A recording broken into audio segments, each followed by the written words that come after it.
अस्सलाम वालेकुम। Sports floor के क्रिकेट स्पेशल के साथ मैं हूं दानिश अनीस। आज कराची में तारीख रकम हुई। पाकिस्तान को 3 टेस्ट मैच की सीरीज़ में क्लीन स्वीप का सामना करना पड़ा। ये 70 सालों में इनफैक्ट पाकिस्तान की तारीख में पहली दफ़ा हुआ है कि पाकिस्तान को होम सीरीज़ में क्लीन स्वीप का सामना करना पड़ा। तारीफ बनती है इंग्लिश टीम की जिन्होंने पूरी सीरीज़ में जारहाना अंदाज में खेला, लेकिन उनकी अच्छी परफॉर्मेंस और उनकी अच्छी स्ट्रैटेजीज एक तरफ, दूसरी तरफ पाकिस्तान टीम मैनेजमेंट और कप्तान है कि इश्यूज़ को तस्लीम करना ही नहीं चाहते। पाकिस्तान की टीम मैनेजमेंट कहती है कि पाकिस्तान ने सीरीज में अच्छी क्रिकेट खेली। बाबर आजम से सवाल किया जाता है उनकी कप्तानी से मुताल्लिक, टीम की परफॉर्मेंस से मुताल्लिक, तो वो कहते हैं टीम नई है, टीम को टाइम दिया जाना चाहिए, टीम को सपोर्ट किया जाना चाहिए। एक्सपर्ट ओपिनियन के लिए हमारे साथ आज स्टूडियो में मौजूद है टेस्ट क्रिकेटर सिकंदर बख्त, हमें ज्वाइन किया हुआ है टेस्ट क्रिकेटर अब्दुल रज़ाक ने, और senior sports journalist Abdul Majid Bhatti हमारे साथ मौजूद है। भट्टी साहब, throughout the test series हम प्रेस कॉन्फ्रेंसेस देखते रहे, चाहे पाकिस्तान के कप्तान आए या दीगर प्लेयर्स आए, जब सवालात किए जाते हैं तो अब एक नया ट्रेंड नजर आ रहा है प्लेयर्स की तरफ से कि बिल्कुल सवालात को रिजेक्ट कर देते हैं। कभी कभार तो ऐसा होता है कि उन सवालात को पूरा भी नहीं होने देते और इस तरह रिएक्ट करते हैं जैसे कोई गलत बात कर दी गई हो, सामने से जवाबात नहीं देना चाह रहे हैं। कप्तान का भी यही हाल है। आज क्या हुआ प्रेस कॉन्फ्रेंस में? देखिए दानिश, जब से रमीज राजा पाकिस्तान क्रिकेट बोर्ड के चेयरमैन बने हैं, वो जिस तरह प्रेस कॉन्फ्रेंसेस में या मीडिया टॉक्स में एरोगेंसी दिखा रहे थे, वो झलक हमने फिर पाकिस्तानी प्लेयर्स में देखी। लेकिन सीरीज के स्टार्ट में मैं चूंकि तीनों टेस्ट मैचों में मौजूद रहा, पिंडी में जो प्लेयर्स जिस तरह सख्ती से सवालात को हेट कर रहे थे या उनके जवाब दे रहे थे, तो जिस तरह टीम हारती रही, उनकी वो जो सख्ती थी उसमें नरमी आती रही। और अब से थोड़ी देर पहले जब यहाँ नेशनल स्टेडियम में बाबर आजम प्रेस कॉन्फ्रेंस के लिए आए, तो वो डिफरेंट बाबर आजम थे। जो बाबर आजम इससे पहले हमने पिंडी में देखा, थोड़ी बहुत उसकी झलक मुल्तान में देखी, लेकिन कराची में आज बाबर आजम का स्टाइल डिफरेंट था। मैंने जो उनसे सवाल पूछा, मैंने कहा कि आपकी बहुत क्रिकेट बाकी है, आप कप्तानी छोड़कर अपनी बैटिंग पर कॉन्सेंट्रेट करें। तो उन्होंने कहा कि नहीं जी, मैं कप्तानी में बैटिंग का कोई प्रेशर नहीं ले रहा, ना मेरी बैटिंग मुतासिर हो रही है। जो बॉटम लाइन ये कि उन्होंने इस चीज को तो रिजेक्ट कर दिया कि वो कप्तानी छोड़ना चाहते हैं, ना उन्होंने ये तस्लीम किया कि उनकी सिलेक्शन गलत थी। उन्होंने कहा कि पाकिस्तान की कप्तानी भी मेरे लिए एजाज है और मैं जब फैसले करता हूं तो मेरे सामने पाकिस्तान सबसे पहले होता है, उसकी बाद में दूसरी चीजों को देखता हूं। उन्होंने जो एक नुक्ता जो कह सके कि पाकिस्तान की शिकस्त की वजह कप्तान बता रहे थे, उन्होंने कहा कि फास्ट बॉलर्स जो थे वो हमें अच्छी परफॉर्मेंस ना दे सके, हमारे फास्ट बॉलर्स अनफिट हो गए। फिर उनसे ये पूछा गया कि सकलैन मुश्ताक की जगह अगर कोई फॉरेन कोच पाकिस्तान टीम में आ जाए तो इस टीम की परफॉर्मेंस। जी, अनफॉर्चुनेटली यही हमें नज़र आ रहा है। You scratch my back, I scratch yours. आप मेरे लिए अच्छी बात करें, मैं आपके लिए अच्छी बात करता हूँ, क्योंकि सकलैन मुश्ताक से कल फैज़ान लखानी ने काफ़ी डिटेल इंटरव्यू किया और उन्होंने उनसे काफ़ी स्ट्रेट फॉरवर्ड और तल्ख सवालात भी किए। सकलैन मुश्ताक ने बारहा इस बात को दोहराया कि इस पूरी टेस्ट सीरीज़ में पाकिस्तान ने बड़ी अच्छी क्रिकेट खेली। रिजवान से मुतालिक भी उनसे सवाल किया गया, सरफराज की शमूलियत से मुतालिक भी उनसे सवाल किया गया और वो डिनाई करते हुए नजर आए। इनफैक्ट बाबर आजम ने भी, अब्दुल रज़ाक की तरफ आऊँगा, सिकू भाई आपकी तरफ भी आऊँगा, सॉरी, बाबर आजम ने आज एक बार फिर कहा कि हमारे जो लड़के खेलते आ रहे थे हमने उन्हीं को खिलाने पर फोकस किया। सर, क्या ये सही स्ट्रैटेजी है या उन लड़कों को खिलाना चाहिए जो फॉर्म में हो, जो परफॉर्म कर रहे हो? वो खेलते आ रहे हो और परफॉर्म ना कर रहे हो तो उनको खिलाने का कोई जवाब बनता है? रज़ाक, देखिए दानिश, सबसे पहले तो हम एज ए क्रिकेटर समझ सकते हैं जब आप तीनों टेस्ट मैच हारे हो तो आपकी क्या फीलिंग होती है। दो चीजें होती हैं, एक तो आपको अपने जो डिसीजन किए होते हैं उस पर शर्मिंदगी होती है कि नहीं होती, एक जो आप प्लानिंग करते हैं उस पर आप सोचते हैं कि नहीं सोचते कि ये गलत हो गया। ये सारा डिपेंड करता है कि आपने आप पर एज ए प्लेयर। एक सोच ये होती है कि आपने अपनी परफॉर्मेंस करके आप बिल्कुल साइड पे हो जाते हैं। अब ये किस तरह ये लेते हैं, ये वो बेहतर समझते हैं। इतनी ज्यादा चीजें गलत हो रही हैं, हमारी किसी से कोई दुश्मनी नहीं है, बिल्कुल हम एज ए क्रिकेटर बात करते हैं। जो एक चीज नजर आ रही होती है, इवन के नासिर हुसैन भी यही कह रहा था कि पाकिस्तान की जो बॉडी लैंग्वेज है बड़ी नेगेटिव है, बड़ा स्लो खेल रहे हैं। जब पाकिस्तानी बैट्समैन तेज खेलते थे तो वो कहता था कि आज बड़े पॉजिटिव नजर आ रहे हैं। तो ये चीजें सारी नजर आती हैं। तो आपको मानना पड़ेगा, जब तक आप अपनी गलतियां नहीं मानेंगे तब तक ये चीजें ठीक नहीं हो सकती। आपके सिलेक्शन में प्रॉब्लम है, आपकी जो प्लानिंग है उसमें प्रॉब्लम है, आपकी सोच में प्रॉब्लम है, आपकी जो बैटिंग करते हैं उसकी टेक्निक में तो ज्यादा बात नहीं करेंगे। आपका जो मेंटली जो लेवल होता है, 50 करने के बाद आप क्यों आउट होते हैं या 100 करने के बाद आप क्यों आउट होते हैं, ये चीजें सारी डिफाइन करनी पड़ती हैं। एज ए प्लेयर बंदे को खुद सोचना चाहिए कि यार अगर मैंने 50 कर लिया है, ठीक है, मेरी अपनी परफॉर्मेंस ठीक हो गई, अब टीम को मेरी जरूरत है, अब मुझे टीम को लेके चलना है। अगर 50 से पहले क्यों नहीं शॉट लगती ऐसी, जब 50 करने के बाद क्यों आपके एज लगते हैं या आपके कैच हो जाते हैं, कुछ भी हो जाता है या बोल्ड हो जाते हैं। तो ये सारी चीजें आपको देखनी पड़ेगी। ये जो टेस्ट सीरीज हम हारे हैं, ये इंग्लैंड कोई अच्छा खेलने की वजह से नहीं आ रहे, हम अपनी सोच की वजह से आ रहे हैं। बिल्कुल एक डिफेंसिव माइंडसेट था और उस माइंडसेट को हम प्रोटेक्ट भी करते हैं। भट्टी साहब, मैं आता हूं आपकी तरफ, मैं जरा सिक्कू भाई का पॉइंट ऑफ व्यू भी ले लूं। सिक्कू भाई, आप बड़े दुखी नजर आए हमें जब आप जियो पाकिस्तान में सुबह मैच खत्म होने के बाद बात कर रहे थे। हम इन तमाम इश्यूज को एड्रेस करते आए हैं, हमें इश्यूज नजर आ रहे हैं। इश्यूज होना एक तरफ है और इश्यूज को एक्सेप्ट ना करना एक तरफ है। टीम मैनेजमेंट और कप्तान तो इश्यूज को एक्सेप्ट करने को तैयार ही नहीं है कि इश्यूज हैं भी। बिल्कुल आप सही कह रहे हो। देखिए, पाकिस्तान की क्रिकेट को हमने अंधेरों में धकेल दिया है। माजरत के साथ हमारे जो साबिक कप्तान थे, जब उन्होंने नया पाकिस्तान बनाने की कोशिश की तो उन्होंने क्रिकेट को सुखेड़ दिया। इंग्लैंड की टीम इस वक्त बार बार नासिर हुसैन पूछे जा रहा था। हमारे ग्रेट फास्ट बॉलर वहाँ बैठे थे जिनकी 300 साढ़े 300 विकटें, इतनी विकटें मेरी होती तो पता नहीं मैं क्या कर देता। मगर ये कि वो वहाँ खामोशी बैठे हुए, उनसे पूछा जा रहा है, वो आप बताएं कि कहाँ पाकिस्तान गलत कर रहा है। उन्होंने कोई लफ्ज़ ही नहीं बताया कि हमारी डोमेस्टिक क्रिकेट को उन्होंने 16 टीमों से 6 टीमें कर दी हैं। कभी ये कहा गया है वो जो इंग्लैंड की है वो 7-8 करोड़ की आबादी है, उनकी 18 टीमें खेलती हैं। हमारे यहाँ अब सपोज करें आप शाहीन और हारिस और ये जो लड़के अनफिट हुए हुए हैं, अब इनकी फिटनेस आप कैसे चेक करेंगे? जो पूरी दुनिया का जो स्टैंडर्ड है वो ये है कि आप उनको फर्स्ट क्लास क्रिकेट में भेजें, वो बॉल कराएं। अब ये नहीं हो सकता कि नेट में आके वो 10 ओवर का मैच खेल लें, 20 ओवर का मैच खेल लें, मैं फिट हो गया। आपको भेजा जाता है फर्स्ट क्लास क्रिकेट खेलने को। फिर एक साइंस है सर, एक ये हो ही नहीं रही। मतलब रमीज राजा खुद क्रिकेटर हैं, हमारे अच्छे दोस्त हैं, वो मतलब वो खुद बताएं कि यार ये हमारी क्रिकेट अब खत्म है पाकिस्तान की। हमारे टॉप के लड़के सब बाहर खेल रहे हैं जाकर। किसी दुनिया का आप बता दें कि किसी दुनिया में ये होता है जो जिनकी आप मिसालें देते हैं कि वहाँ सीजन के दरमियान लड़के बाहर जाके खेल रहे हो? कहीं नहीं होता। उसकी बेसिक वजह यह है कि आपकी जो टीमें हैं वो कमज़ोर हो जाती हैं, अच्छे लड़के बाहर चले जाते हैं, तो आप कमज़ोर टीमों से एक दूसरे से खेल रहे होते हैं, कंपटीशन खत्म हो जाता है। और साथ साथ जो अच्छे लड़के बाहर चले जाते हैं वो अगर यहाँ पर खेलेंगे तो आपके जो डोमेस्टिक सर्किट में लड़के खेल रहे हैं उनका उनसे मुकाबला होगा, तो फिर आपको पता चलेगा कौन कितना पानी में है, किसकी क्या परफॉर्मेंस है। डोमेस्टिक में आपके पास फिगर्स ही मौजूद नहीं है उन प्लेयर्स के जो उस वक्त टीम में खेल रहे हैं, तो आप कैसे अंदाजा लगाएंगे, कैसे फिर आप सही टीम सेलेक्ट करेंगे? इस पूरी सीरीज पर हम बात तो कर रहे हैं, एनालिसिस ले रहे हैं। बट साहब, मैं आपकी तरफ भी आऊंगा, लेकिन इस पूरी सीरीज में हुआ क्या? पाकिस्तान टीम की परफॉर्मेंस कैसी रही और इंग्लिश टीम हमें किस स्ट्रैटेजी के साथ खेलती हुई? कराची की टेस्ट की बात करें तो टॉस भी आप जीत गए थे, कंडीशंस भी आपकी पसंद की थी, पिच भी आपकी मर्जी की बनी थी, लेकिन फिर भी पाकिस्तानी प्लेयर्स उस तरह की परफॉर्मेंस नहीं दिखा पाए जिस तरह हम एक्सपेक्ट करते हैं। भट्टी साहब, आप कुछ कहना चाह रहे थे, उसके साथ साथ मैं प्लीज़ आपसे ये भी जानना चाहूँगा, कुछ मिस रिप्रेजेंटेशन ऑफ फैक्ट्स भी हो रहा है। जैसे बाबर ने आज भी कहा कि फवाद आलम की जगह सऊद शकील को टीम में शामिल किया गया। Please correct me if I am wrong,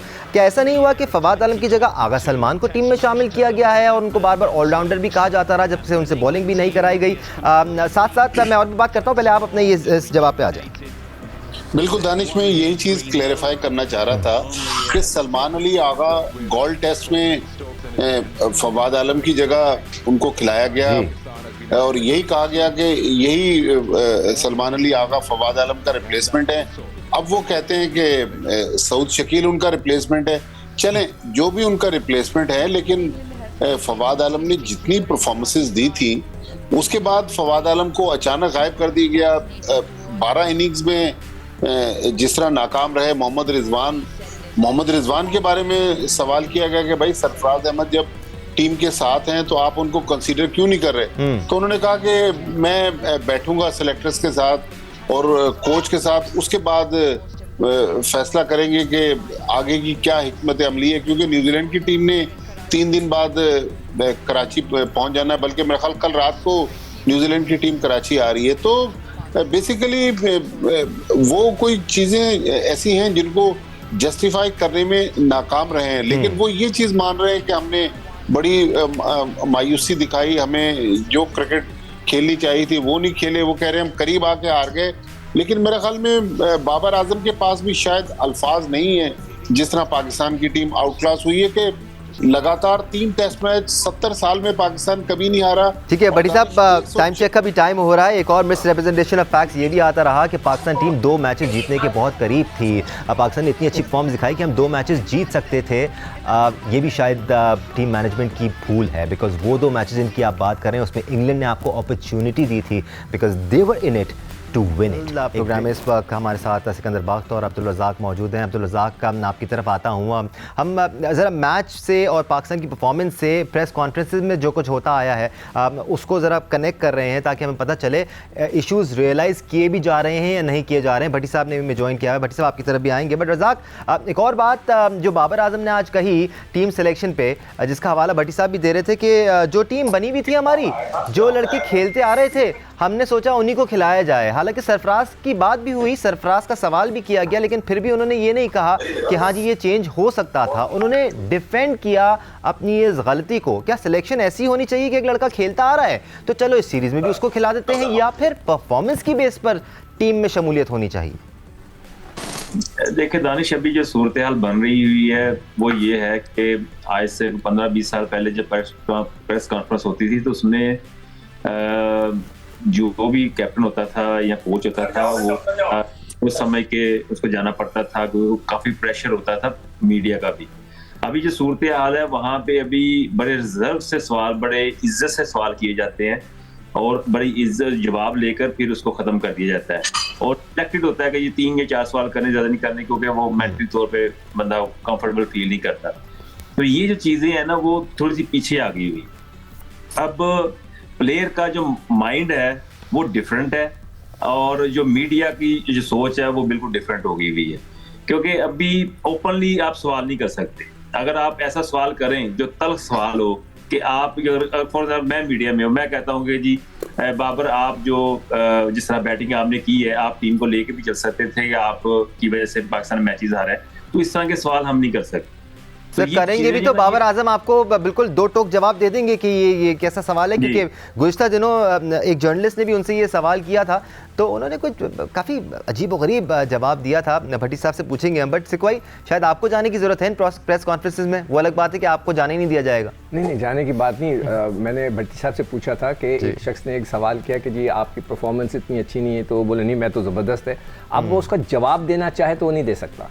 ये भट्टी साहब ने मुझे बताया, इसलिए कि मैं तो कभी जाता भी नहीं, रिबटल्स नहीं होते। हाँ, तो वो अगर आप बोलना चाहेंगे देखें जी मैं आपको बताना चाहता हूँ आपने ये किया है, तो वो उसकी गुंजाइश ही नहीं है। तो ये जो प्रेस कॉन्फ्रेंसेस वगैरह देखें, अब जो है हमें क्रिकेट को पूरा तब्दील करना, रिवैम्प करना है। देखें कप्तान को भी रेस्ट लेना चाहिए। मैं बार बार आपको मिसाल दे रहा हूँ, उससे पहले जब वर्ल्ड कप ख़त्म हुआ था तो रोहित शर्मा, कोहली, इन सबको वापस भेज दिया गया था। न्यूजीलैंड, इंडिया की दूसरी टीम गई थी। अब न्यूजीलैंड का मैं मिसाल ले रहा हूँ कि वो पाकिस्तान खेलने आ रहे हैं, उसके बाद वो इंडिया जा रहे हैं। तो जब वो इंडिया जाएंगे तो उनका कप्तान, तो दूसरे 2-3 प्लेयर वापस जा रहे हैं, नए लड़के आ रहे हैं। क्या हम करते हैं ऐसा? हम कहते हैं कि हम ऑस्ट्रेलिया का सिस्टम लेकर आए, एज पर हमारे जो साबिक कप्तान हैं वो लेकर आए, तो वो कैसे, ये सारी चीज़ें तो उधर होती हैं, वो तो हमने अडॉप्ट नहीं की। आप लोग बार बार सरफराज की बात कर रहे हो। सरफराज को आपको पता है किसने निकाला था? और खान साहब ने खड़े होकर बड़े प्राउडली कहा था कि मैंने बाबर को कप्तान बनाया। ये कप्तान बनाया? मैं तो उससे सवाल कर रहा हूँ। उसको यही नहीं पता होता कि उसके पास एक आगा सलमान, एक ऑफ स्पिनर है जिससे वो बॉल करा ले। उसको बार बार कहा जा रहा है कि वो ऑलराउंडर है। भाई ऑलराउंडर को 3 टेस्ट मैच की 6 इनिंग में से 12 ओवर दिए गए, यानी कि पर इनिंग 2 ओवर। वो कैसा ऑलराउंडर है जिसको आपको पता ही नहीं है? आपने 40-40 ओवर करा लिए। चले, ये तो वो ऑलराउंडर है जिसके बारे में लोगों को शायद अब हाम है कि ये ऑलराउंडर है या नहीं है। एक ऑलराउंडर ऐसा भी है भट्टी साहब हमारी टीम में जिसको हम बेन स्टोक्स से कंपेयर करते आए हैं। जी बिल्कुल। और भट्टी साहब आपको बहुत अच्छी तरह से पता है मैं किसकी बात कर रहा हूँ। उन्होंने भी शायद तीनों टेस्ट मैच में मिलाकर 15 ओवर से ज़्यादा नहीं किए होंगे। इस इनिंग्स में, सेकेंड इनिंग्स में तो सिर्फ 2 ओवर किए उन्होंने। उनसे ज़्यादा रन नुमान अली कर रहे हैं, जो अपने आप को ऑलराउंडर नहीं कहते, जो एज अ स्पिनर खेल रहे हैं टीम में। तो क्या क्राइटेरिया है सर टीम में रिटेंशन का? अच्छा दानिश, पहले जो रज़ाक बात कर रहे थे, जी सर। मैं उसका जवाब दे दूं कि Sure. 4 सवाल नहीं हुए, तकरीबन 18 से 20 सवालात बाबर आजम से पूछोगे, और काफी, अगर यूट्यूब पे जाके सुन ले, काफी हार्ड हिटिंग सवालात हुए। अब वो जवाब नहीं दे रहे तो मीडिया ज़ाहिर है उनसे लड़ नहीं सकता, और हर किस्म के सवालात हुए जिसके जहन में, अब वो उन्होंने, एक तो काउंटर क्वेश्चन आप कर नहीं सकते, आप सवाल जैसे आपका खत्म होगा आपसे माइक ले लिया जाता है। इंग्लिश मीडिया का ये तरीकेकार नहीं है, वो तो 4-5 ऊपर तले सवाल पूछ लेते हैं। तो इस तरह नहीं है कि मीडिया का कोई डिक्टेट करके बिठाता है या मीडिया उनके पसंद के सवाल करता है। काफी सख्त सवाल भी होते हैं, लेकिन भट्टी साहब एंट्रीज पे भी तो पाबंदी लग रही है ना? देखिए, मेरा नहीं ख्याल किसी की एंट्रीज पर पाबंदी लग रही है। जो लोग अप्लाई कर रहे हैं, अब कुछ लोग वो क्लेम कर रहे हैं कि हमें एंटर नहीं होने दिया जा रहा, जिन्होंने पीसीबी के एक्रेडिटेशन के लिए अप्लाई नहीं किया हुआ। तो लेकिन एंट्री मेरे ख्याल में कोई ऐसी बात नहीं है, एंट्री पर पाबंदी नहीं है। लेकिन मेरे ख्याल में अगर वो, मैं ना मानूं कि पॉलिसी उन्होंने अप्लाई हुई ना, आप जो भी सवाल कर लें वो उसका उल्टा जवाब देंगे। वो किसी को बेन स्टोक्स से मिला देते हैं, किसी को ब्रायन लारा करार देते थे, लेकिन परफॉर्मेंसेस वो चीज रिफ्लेक्ट नहीं कर रही। तो मेरे ख्याल में मीडिया का इतना कसूर नहीं है। मीडिया तो बहुत कुछ लिख रहा है, मीडिया बहुत कुछ बोल रहा है, लेकिन टीम मैनेजमेंट जो है वो इस चीज को मानने के लिए तैयार नहीं। आज बाबर ने नई मंतक पेश कर दी। उन्होंने कहा कि अगर हम तेज खेलते हैं तो आप कहते हैं कि स्लो खेलें, जब स्लो खेल के हारते हैं तो आप कहते हैं तेज खेलें। तो उन्होंने कहा भाई आप भी कहीं स्टैंड नहीं कर रहे, तो आप एक सवाल पूछे वो उसकी दूसरी मंतक ले आते हैं। तो मेरे ख्याल में जब परफॉर्मेंसेज आपकी अच्छी ना हो, पास्ट में हमने देखा कि जब परफॉर्मेंसेज अच्छी नहीं होती तो प्लेयर्स को रिप्लेस कर दिया जाता है। लेकिन यहाँ पर उन्होंने सिलेक्शन में बहुत ज्यादा हार्ड लाइन दी हुई है। अपनी पसंद के लड़के जो वो समझते हैं कि ये बेस्ट हैं, तो अगर पाकिस्तान के ये 20-22 लड़के बेस्ट हैं तो पाकिस्तान की तो क्रिकेट का अल्लाह ही हाफिज है। तो भट्टी साहब, 2000 मैं आपसे पूछना चाहूंगा, एक दफ़ा मैं और आप प्रोग्राम कर रहे थे, मतलब फातिमा के साथ इसी जगह पे बैठ के, और हमने बताया था कि जी सरफराज को किसने निकलवाया। आपने भी बताया था कि जी कॉरिडोर में पीसीबी के कद्दाफी स्टेडियम में सारी बासगश्त चल रही है कि जनाब किसने हटाया है। तो डू यू थिंक वो चीज़ को दोबारा मतलब यू टर्न लिया जाएगा उस पर? सिक्कू भाई, मेरे ख्याल में अब काफी टाइम गुजर गया, काफी पानी पुलों के नीचे से गुजर गया। लेकिन जो बात आपने थोड़ी देर पहले कही थी, इमरान खान साहब ने पिछले दिनों खुद एक किसी अपनी दावा किया था में कहा कि मैंने बाबर आजम के लिए कहा था एहसान मानी को कि बाबर आजम को कप्तान बनाए। उसका दूसरा मतलब ये हुआ कि सरफराज को हटवाने वाले भी वही थे।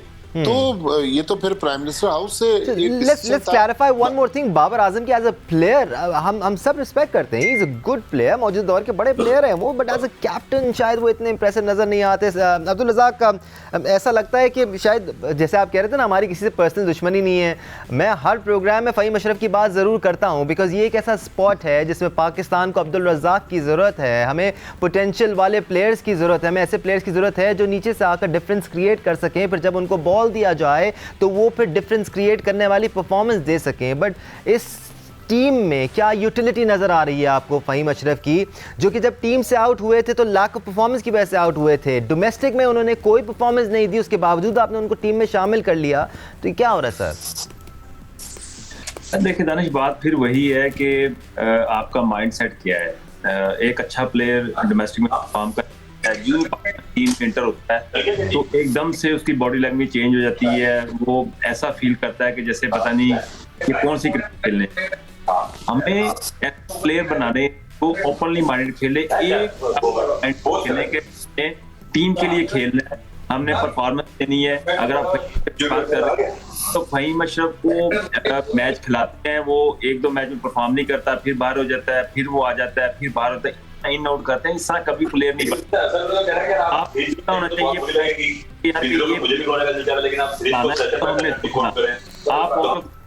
आपको जाना पड़ेगा। आप इस तरह नहीं कर सकते। आप पोटेंशियल वाइज प्लेयरों को लेके आना पड़ेगा। आप परफॉर्मेंस बेस पे भी प्लेयर सेलेक्ट करें, पर रेशो इतना ज्यादा नहीं होना चाहिए कि जी परफॉर्मेंस बेस पे ही आपने मोहम्मद अली को सिलेक्ट किया, परफॉर्मेंस बेस पे आ गए, आपने आगा सलमान को किया, परफॉर्मेंस बेस पे आ गए। अबरार आए हैं, अबरार का जो आपने देखा पिछले 3-4 साल से ही अंडर यूटिलाइज हो रहा है जी। ये ऐसा बॉलर था, इसको 3-4 साल पहले खेल जाना चाहिए था। तो वो नजर होनी चाहिए आपकी कि ऐसे प्लेयरों को जल्दी डिफाइन करके आपको जल्दी टीम में डालना चाहिए। रज़ाक, कल आप कह रहे थे ना कि आप लोग की भी राय ली जाती थी सिलेक्शन के वक्त कि कौन सा लड़का अच्छा खेल रहा है, तो इसका मतलब है कि जो आप राय देते थे उसको सुना नहीं जाता था? देखिए, ये भी एक सिलेक्शन का प्रोसीजर है। हमने अपना एडवाइस देनी होती है कि ये प्लेयर अच्छा है, ये, क्योंकि फिर ये हमारे से निकल के फिर एक दूसरे हाथ पे जाता है, फिर एक तीसरे हाथ पे जाता है, फिर जाके सिलेक्शन होती है। तो वो तो हम अपना फर्ज पूरा कर देते हैं कि ये प्लेयर है, इसको खेलना चाहिए। अब एक सिलेक्टर ने कह दिया कि इसको होना चाहिए, अगर वो क्लिक कर गया, जैसे आमिर जमाल की अगर बात करें तो आप वो क्लिक कर गया तो उसको एकदम से टीम में आ गए। पर ये अच्छी बात मैं कहना चाहता हूं कि पिछले 2-3 सालों में जब से सिलेक्शन कमेटी चेंज हुई है तो प्लेयरों को काफी मौके मिले हैं, काफी अपॉर्चुनिटी मिली है। ठीक है Abdul Razzaq, I wish I could let you speak further but time खत्म हो गया हमारा। आप तीनों का बहुत शुक्रिया, आप सबका शुक्रिया देखने के लिए। आज के लिए इतना ही, अल्लाह हाफिज।